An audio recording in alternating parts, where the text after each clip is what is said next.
নমস্কার বন্ধুরা, আমি আলপনা। কেমন আছেন? আশা করি ভালোই আছেন।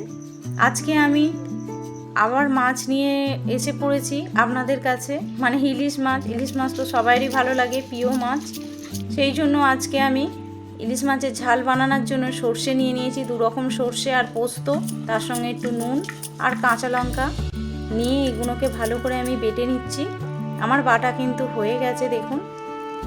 আপনারা চাইলে মিক্সিতেও বাটতে পারেন, আমি হাতেতেই শিল ছিল বলে বেটে নিয়েছি। এবারে মাছগুলো, যে ইলিশ মাছগুলো দেখুন, এই ইলিশ মাছগুলো বাজার থেকে পিস করেই কেটে নিয়ে এসেছে।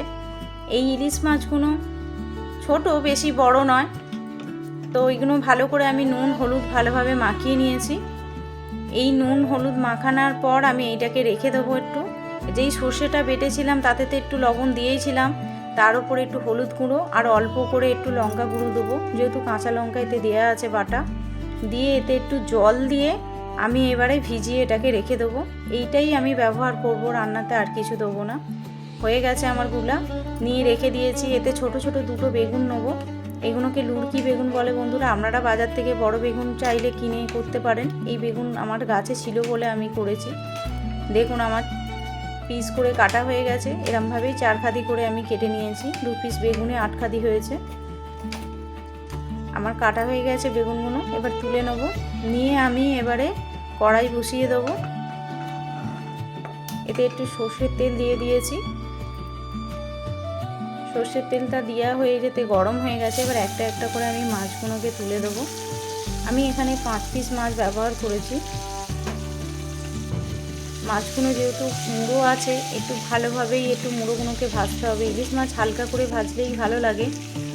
তা আমি আজকে মুড়োগুলো আছে বলে একটু ভালো করেই ভাজছি।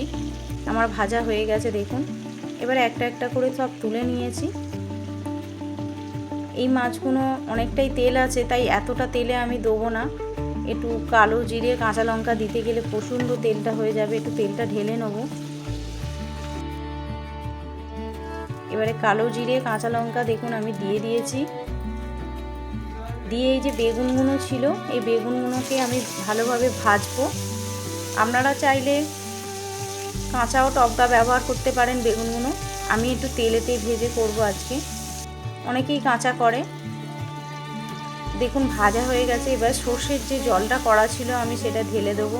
দিয়ে এতে একটুখানি জল অ্যাড করে এটা যতক্ষণ না ফুটে, সেই কারণে আমি একটু নেড়ে এবার এটাকে চাপা দিয়ে দেবো।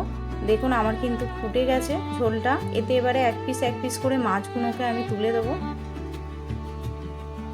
সব মাছগুলোকেই আমি দিয়ে দেবো। দিয়ে এবারে ভালো করে একটুখানি খুন্তি দিয়ে মাছগুলোকে আমাকে নাড়তে হবে। এবারে মানে নেড়ে এবারে একটু চাপা দিয়ে দেবো।